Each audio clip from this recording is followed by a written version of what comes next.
Bienvenue à vous tous qui suivez la RTGA pour vous informer. La session budgétaire de septembre se clôture ce mardi 15 décembre conformément au règlement intérieur de deux chambres du Parlement. Plusieurs textes de loi ont été votés, dont la loi des finances pour l'exercice 2016. La session de septembre a aussi connu la tenue du Congrès tel que prévu dans la Constitution.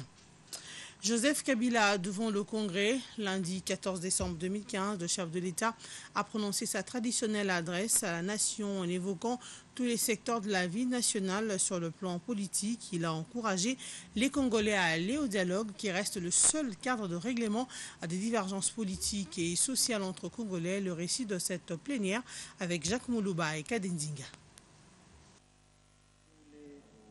La salle de congrès du Palais du Peuple, plus que pleine ce lundi 14 décembre 2015.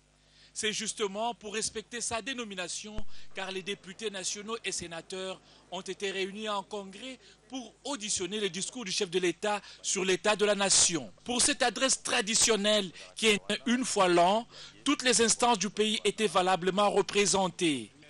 Dès l'ouverture de la plénière, le président de l'Assemblée nationale, Aubin Minakou, qu'accompagnait celui du Sénat, Léon Kengo-Adondo, a fait adopter à l'unanimité des congressistes l'ordre du jour avant de suspendre la plénière pour accueillir l'hôte du jour, le président de la République. Joseph Kabila arrive et entre dans la salle sous les applaudissements nourris de l'assistance. Immédiatement, la décision conjointe convoquant le Congrès élu par le rapporteur de l'Assemblée nationale, ce qui donne lieu à l'adresse du chef de l'État. Empruntant une terminologie limpide et dénuée de tout détour, Joseph Kabila appelle le tableau de la République démocratique du Congo en 2015. Une véritable autopsie relevant aussi bien les prouesses que les faiblesses et les voies de sortie dans chaque secteur de la vie nationale.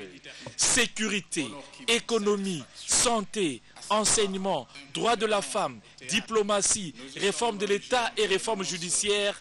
Le président de la République a exposé des indicateurs qui prouvent le décollage et donc de la bonne santé du pays. Au plan économique, notre pays a engrangé au cours de ces dernières années des performances remarquables en termes de stabilisation du cadre macroéconomique et de croissance économique. Fruit d'une politique engagée depuis 2001.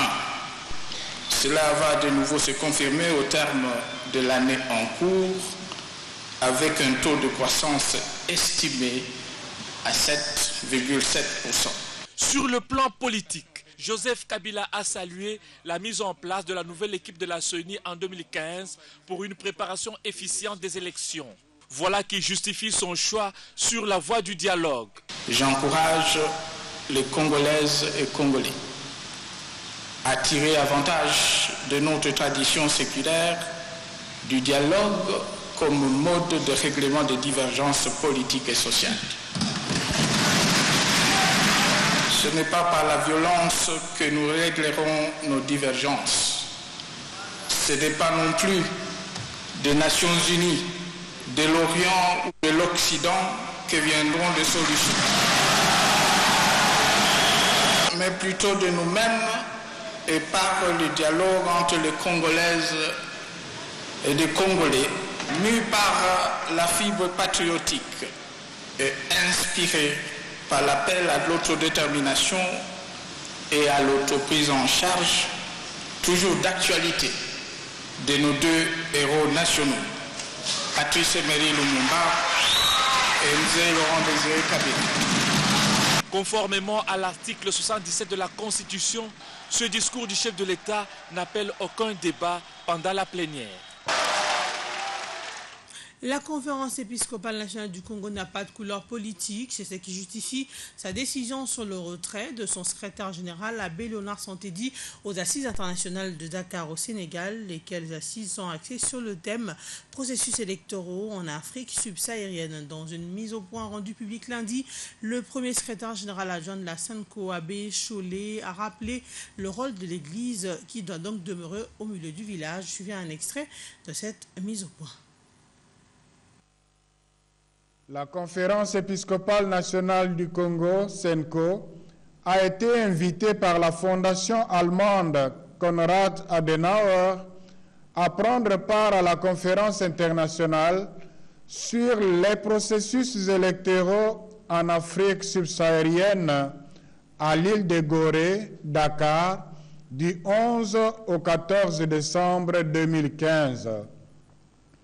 Au regard du programme et des objectifs nobles de cette conférence internationale, la CENCO, en l'absence du président de la commission Justice et Paix empêchée, a désigné M.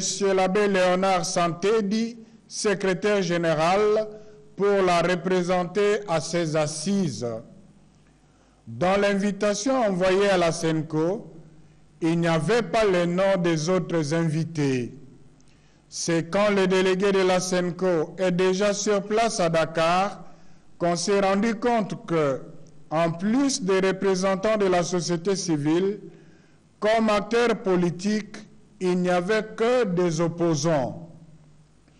Pour lever toute ambiguïté quant à la position classique de l'Église catholique, Église au milieu du village, Église qui ne prend pas parti pour un camp contre un autre, mais qui est une communauté de foi au service de la vérité pour la sauvegarde de l'intérêt commun et la défense des valeurs qui élèvent la nation, la CENCO a demandé à son délégué de cesser toute participation à cette réunion depuis ce dimanche 13 décembre 2015 et de regagner Kinshasa. La tenue du dialogue national reste l'affaire de tous les Congolais. Le Parlement des jeunes a organisé 3 journées de prière en faveur de ce dialogue. Il a été question d'implorer la miséricorde divine pour la renaissance de la République. Le ministre de la Jeunesse, Sport et Loisirs a pris part à la clôture de ces journées de prière. Patrick Issou, merci beaucoup. Partout, les Congolais se réunissent pour chercher les voies et moyens à sortir le pays de sa crise politique. Le ministre de la Jeunesse, Sport et Loisirs ne manque pas d'y prendre part. Voilà qui justifie sa présence à la clôture des 3 journées de prière en faveur du dialogue national. Elles ont été organisées par le Parlement des jeunes. Ces 3 journées de prière ont visé particulièrement la renaissance de la République. Durant ces jours, ces jeunes se sentent privés de tout, rien que pour implorer la miséricorde de Dieu pour la tenue du dialogue en RDC.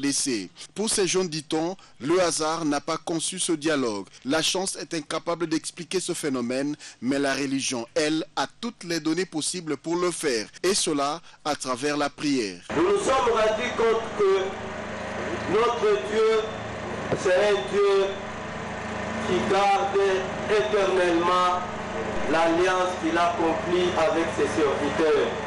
L'Éternel des armées ne laissera jamais que ce dialogue soit boycotté, que ce dialogue soit endommagé par les hommes de mauvaise foi. Le ministre Denis Kambaya, quant à lui, pris tout le temps pour expliquer à ce jeune le sens du dialogue. Il s'est même posé la question de savoir pourquoi doit-on aller au dialogue. Sa réponse aura été parce que nous sommes des Africains. Et quelle que soit la teneur du problème dans la famille, sa solution, c'est par le dialogue. Le chef de l'État avait dit que les gens ne connaissent pas le peuple congolais. C'est le peuple de Simo Kimbangu et Kilpa Vita. Nous n'avons que ce seul Congo. Ceci est un appel à tout celui qui peut encore garder les valeurs africaines à se positionner dès maintenant. Place à la une de journaux. L'Avenir écrit à sa manchette dans son discours sur l'état de la nation. Joseph Kabila précise les solutions à nos problèmes viendront des Congolais. Le quotidien indique au sujet du dialogue tant attendu par les Congolais. Joseph Kabila a expliqué hier que la mise en place en cours du comité préparatoire et celle prochaine de la facilitation internationale permettront à brève échéance le démarrage effectif du dialogue avec pour objectif de trouver des solutions consensuelles aux questions majeures qui mine le processus électoral, ouvrant ainsi la voie à des élections crédibles et apaisées. La référence plus note devant les 2 chambres du Parlement réunies en congrès hier. Kabila voit un processus électoral authentiquement congolais.